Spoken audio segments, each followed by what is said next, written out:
Iran पर हमला करने के बाद ट्रंप मुश्किल में आ गए हैं। ईरान ने कतर में अमेरिका के एक अहम रडार सिस्टम पर मिसाइल मार दी है। ईरान ने 2 बैलिस्टिक मिसाइलें दागी। उनमें से एक मिसाइल उम्म दहल इलाके में अल उदैद एयरबेस के पास लगे अमेरिकी रडार पर सीधे आकर लगी। दूसरी मिसाइल ने भारी तबाही मचाई है। अफसरों का कहना है कि निगरानी का काम जारी है। कहा जा रहा है कि यह हमला अमेरिका और इजराइल के ऑपरेशन एपिक फ्यूरी के जवाब में किया गया, जिसमें ईरान के ठिकानों को निशाना बनाया गया था। कतर ने इस दौरान करीब 10 ऐसे लोगों को गिरफ्तार किया जिन पर ईरान की रिवॉल्यूशनरी गार्ड से जुड़े होने का शक है। सोशल मीडिया पर यूट्यूबर भक्त बनर्जी ने कहा, ट्रंप के लिए दिन और मुश्किल होते जा रहे हैं। मिडिल ईस्ट भी नाराज है और अमेरिकी अवाम भी गुस्सा है। ईरान के लगातार मिसाइल हमले बता रहे हैं कि वो रुकने वाला नहीं है। यूएस का साथ देने वाले देश भी ईरान की मिसाइलों को रोकने में नाकाम नजर आ रहे हैं। हालत ये हो गई है कि अमेरिका ने अपने देश के लोगों को अरब देशों में उनके हाल पर छोड़ दिया है। ट्रंप सरकार में बहुत से नेता सामने आकर दावा कर रहे हैं कि इजराइल ने अमेरिका को जबरदस्ती घसीट लिया है। साथ ही साथ लोगों ने कहा, ईरान ने कतर में मौजूद अमेरिका का एक बहुत ही बड़ा और हाईटेक रडार तबाह कर दिया। कतर में अमेरिका का सबसे बड़ा फौजी अड्डा है। ये बात साफ दिखाती है कि ईरान की फौजी ताकत कितनी आगे बढ़ चुकी है। साथ ही साथ खबर निकलकर आई है स्ट्रेट ऑफ हॉर्मोज के हवाले से। सुप्रीम लीडर अली खामेनेई की शहीद होने की खबर के बाद इजरायली और अमेरिकी फौज ने ईरान भर में 1250 से ज्यादा ठिकानों पर हमले किए। जवाब में ईरान भी पलटवार कर रहा है। ईरान की रिवॉल्यूशनरी गार्ड ने ऐलान किया है कि अब स्ट्रेट ऑफ हॉर्मोज, जो कि दुनिया को तेल पहुंचाने का बेहद खास रास्ता है, पूरी तरह से उनके कब्जे में है। इस ऐलान से बहुत से देशों की इकोनॉमी पर असर पड़ सकता है।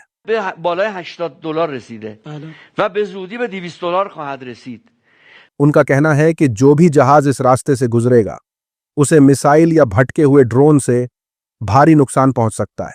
ईरान ने कहा है कि सिर्फ चीनी जहाज ही इस रास्ते से गुजर सकते हैं, क्योंकि मुश्किल वक्त में चीन ने ईरान का साथ दिया था। चीन को यह परमिशन शुक्रिया कहने के तौर पर दी गई है। सऊदी अरब के तेल के जखीरे जल्दी जल्दी भरते जा रहे हैं, क्योंकि बाहर तेल भेजने का रास्ता रुक सा गया है। स्ट्रेट ऑफ हॉर्मोज के बंद होने की वजह से तेल का एक्सपोर्ट ठप पड़ा है और अब सऊदी अरब के पास तेल जमा करने की जगह कम पड़ती जा रही है। सोशल मीडिया पर चल रहा है कि यह खबर सुनकर प्राइम मिनिस्टर नरेंद्र मोदी को देश से माफी मांगनी चाहिए।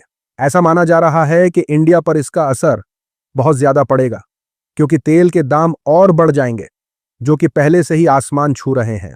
साथ ही साथ लोगों ने कहा, सऊदी के पास तेल रखने की जगह कम पड़ रही है और उधर रास्ता बंद पड़ा है।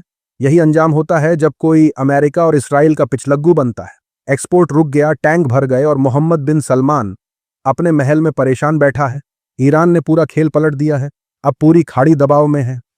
उसी के साथ खबर निकल कर आ रही है यूएई से। इजराइल अमेरिका के हमलों का पलटवार कर रहे ईरान के लिए यूएई ने बड़ा फैसला किया है।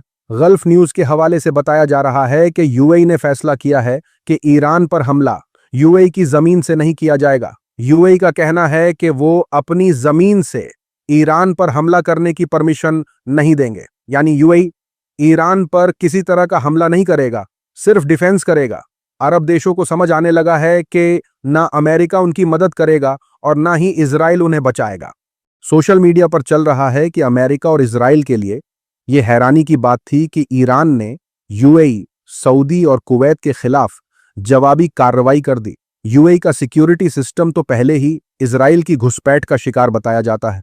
अब बहुत देर हो चुकी है और जो किया गया वो भी नाकाफी है। साथ ही साथ लोगों ने कहा, अरब के गद्दारों ने ही ईरान पर हमला करने में अमेरिका की हर लिहाज से मदद की है। हो सकता है मेरी बात गलत हो। साथ ही साथ खबर निकलकर आ रही है अफगानिस्तान पाकिस्तान वॉर के हवाले से। इस्लामिक अमीरात अफगानिस्तान के डिप्टी स्पोक्सपर्सन हमदुल्ला फितरात ने प्रेस में कहा कि अगर पाकिस्तान अफगान इलाके में अपनी झगड़ालू हरकतें जारी रखेगा तो अफगान सरकार काबुल में पाकिस्तान की एम्बेसी को बंद कर सकता है। फितरात ने चेतावनी दी कि पाकिस्तान की दुश्मनी अगर चलती रही तो अफगानिस्तान डिप्लोमेटिक कदम उठा सकता है, जैसे एम्बेसी का कामकाज रोकना, ताकि देश की इज्जत और हुकूमत की काबिलियत बची रहे। 26 फरवरी से 2 मार्च के बीच पाकिस्तान के साथ झड़प में कम से कम 42 आम लोग मारे गए, 104 लोग घायल हुए हैं। सोशल मीडिया पर चल रहा है कि आपको नहीं लगता अफगानिस्तान काबुल के नाम पर एक और जंग मोल ले रहा है, या ये सिर्फ दिखावा है।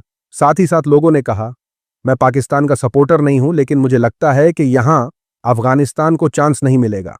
उसी के साथ खबर निकल कर आई है होली फेस्टिवल के हवाले से। होली फेस्टिवल में रंगों के साथ मटन शॉप पर भी लोगों की भारी भीड़ दिखाई दी है। सुबह से मटन शॉप्स पर लोगों की लंबी कतार दिखाई दी। लोग होली खेलने के बाद मटन लेने पहुंच गए। जो लोग मांस की बिक्री पर बैन लगाने की बात कर रहे थे, वही लोग दिलावर भाई की मटन शॉप पर मटन लेने लाइन में लग गए। लोग बोल रहे हैं कि आज मटन वाले कुरैशी भाई का धंधा जोर शोर से चल रहा है। इसका वीडियो भी सोशल मीडिया पर सामने आया है।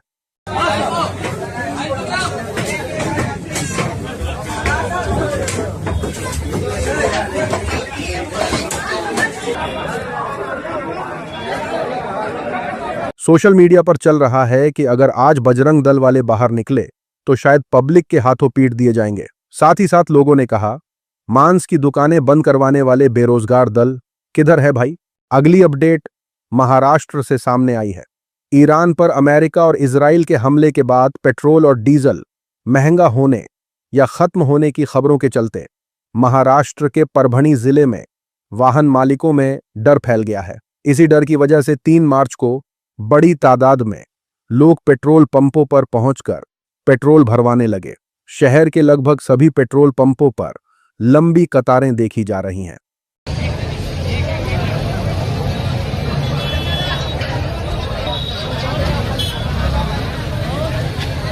सोशल मीडिया पर चल रहा है कि भारत के पास अब सिर्फ 25 दिन का तेल बचा है और आने वाले वक्त में महंगाई बढ़ने वाली है। रूस से तेल न लेने की कीमत धीरे धीरे साफ दिखने लगेगी। साथ ही साथ लोगों ने कहा, ईरान अब सिर्फ चीनी और रूसी तेल के जहाजों को स्ट्रेट ऑफ हॉर्मुज़ से गुजरने की परमिशन दे रहा है। अगर हम अपनी पुरानी लंबी मजबूत विदेश नीति पर टिके रहते तो ईरान शायद भारतीय तेल टैंकरों को भी यहां से गुजरने देता। हर भारतीय को एक कॉम्प्रोमाइज्ड पीएम की वजह से बहुत भारी कीमत चुकानी पड़ेगी। ये खबर देखिए, यूएस प्रेसिडेंट ट्रंप और उनका मीडिया माहौल बना रहा था कि ईरान उनके सामने घुटने टेकने की बात कर रहा है, सुलह करने और जंग रोकने की बात करना चाहता है। वेस्टर्न मीडिया ये नैरेटिव खूब फैलाया। इस हवाले से जब ईरान से पूछा गया तो ईरान ने साफ कर दिया कि उनका अमेरिका के साथ सुलह करने या घुटने टेकने का कोई इरादा नहीं है। जंग चाहे जितनी लंबी चले, हम पूरी तरह तैयार हैं। बातचीत का टाइम अब चला गया है।